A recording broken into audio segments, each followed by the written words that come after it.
siyaasi waxa jirta in magaalada guux badan uu ka jiro oo telefoonana la soo direeyay in la dhameeyo oo la nabadeeyo beesha saaxiibayaal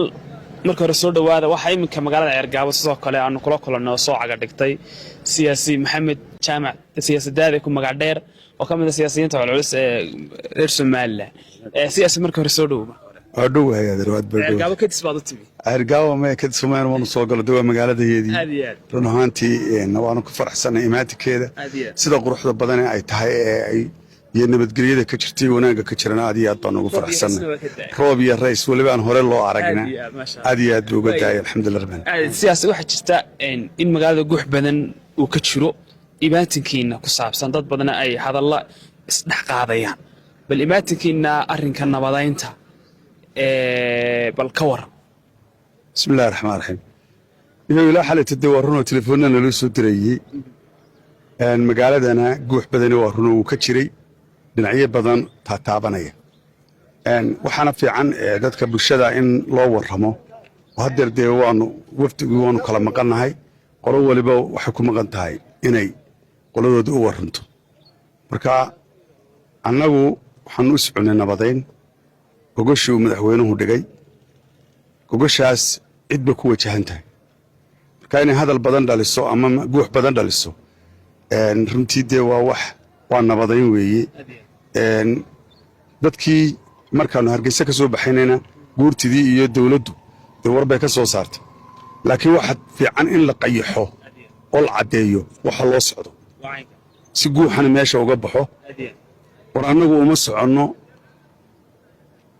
gogasha madaxweynuhu dhigay waxay ku wajahan tahay reerka warsangeli la yidhaahdo iyo gobol iyo degmada Ceergaabo wixii dhex yaalla ama dhex maray oo nabadgelyo xumadii dagaalka ka dhacay magaalada ay sababtay iyo waxyaalo kale oo hore u dhacay in la dhameeyo oo la nabadeeyo beesha iyo magaalada iyo degmada Ceergaabo aanu soconnaa annagu uma soconno beel dhulbahante ama beesha Naalaya Axmed ee magaalada weerarka ku soo qaaday hore una guurtay Laascaanood iyo deegaamada kale ee ay xukunto uma socono nabadayna halkan ugu ma hayno gogolna ugu ma hayno dadka in la cadeeyaba wanaagsan hada aadiyad mowqifkiina marka waxa weeyaan in gogosha la dhigayo gudaha ku wajahan tahay gogoshaasna ku wajahan tahay hal reer oo kaliya ku wajahan tahay iyo dee intayada kale ee ilay dadku waa isku wada xidhan yihiin laakiin beeshaas nabadoodu waa nabad qaran waa arrin ishu qaran weeye xabiis baa la kala haystaa in calaad baa lagu kala maqan yahay dilal badan baa dhex maray ay geysteen iyana qaar loo geystay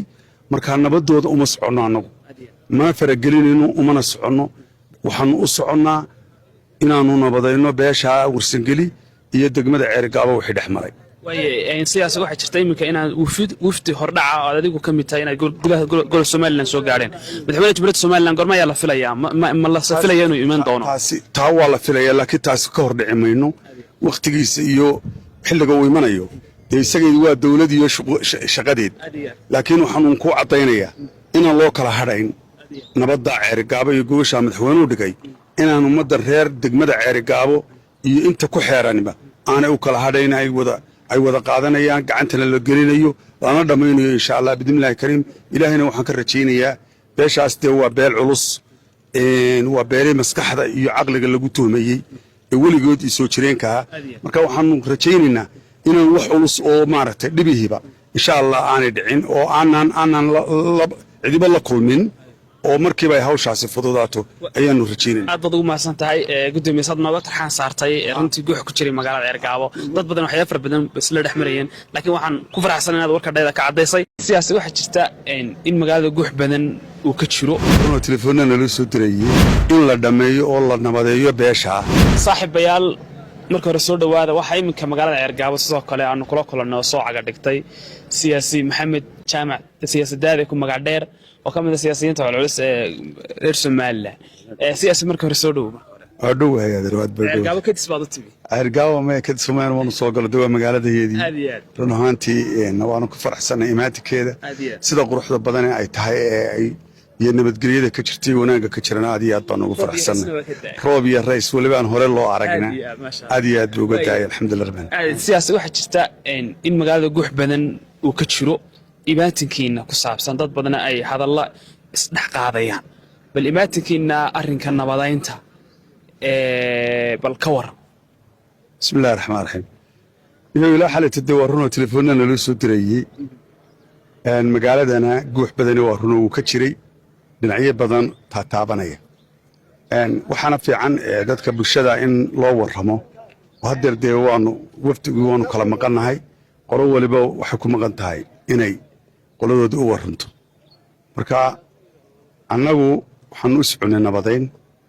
gogoshii uu madaxweynuhu dhigay gogoshaas cid bay ku wajahan tahay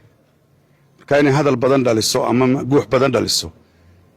runtii dee waa nabadayn weeye dadkii markaannu hargeysa ka soo baxaynayna guurtidii iyo dawladdu dee war bay ka soo saartay laakiin waxaa fiican in la qayaxo oo la caddeeyo waxa loo socdo si guuxana meesha uga baxo war annagu uma soconno gogosha madaxweynuu dhigay waxay ku wajahan tahay reerka warsangeli la yidhaahdo iyo gobol iyo degmada ceerigaabo wixii dhex yaalla ama dhex maray oo nabadgelyo xumadii dagaalka ka dhacay magaalada ay sababtay iyo waxyaalo kale oo hore u dhacay in la dhammeeyo oo la nabadeeyo beeshaa iyo magaalada iyo degmada ceerigaabaanu soconnaa annagu uma soconno beel dhulbahante ama beesha naalaye axmed ee magaalada weerarka ku soo qaaday hore una guurtay laascaanood iyo degaamada kale ee ay xukunto uma soconno nabadaynna halkan uguma hayno gogolna uguma hayno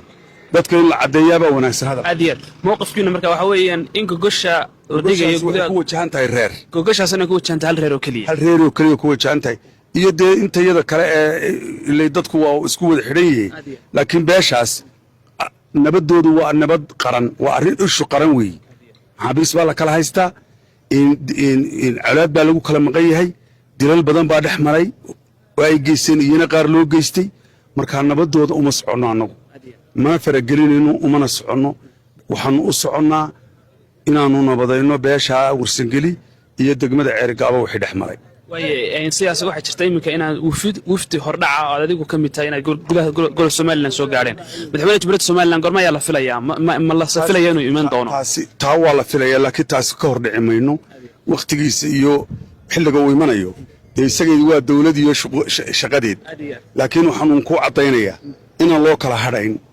nabadda ceerigaabo iyo gogoshaa madaxweynuhu dhigay inaan ummadda reer degmada ceerigaabo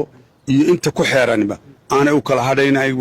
ay wada qaadanayaan gacantana la gelinayo lana dhammaynayo insha allah bidnillahi kariim ilaahayna waxaan ka rajaynayaa beeshaas dee waa beel culus waa beelii maskaxda iyo caqliga lagu tuhmayey ee weligood iyo soo jireenkaha marka waxaanu rajaynaynaa inaan wax culus oo maaragtay dhibihiiba insha allah aanay dhicin oo aanan cidiba la kulmin oo markiiba ay hawshaasi fududaato ayaanu rajaynayna aad baad ugu mahadsan tahay gudoomiyasaad nooga tarxaan saartay runtii guux ku jiray magaalada ceergaabo dad badan waxyaabo fara badan isla dhex marayeen laakiin waxaan ku faraxsan inaad warka dhayda ka caddaysay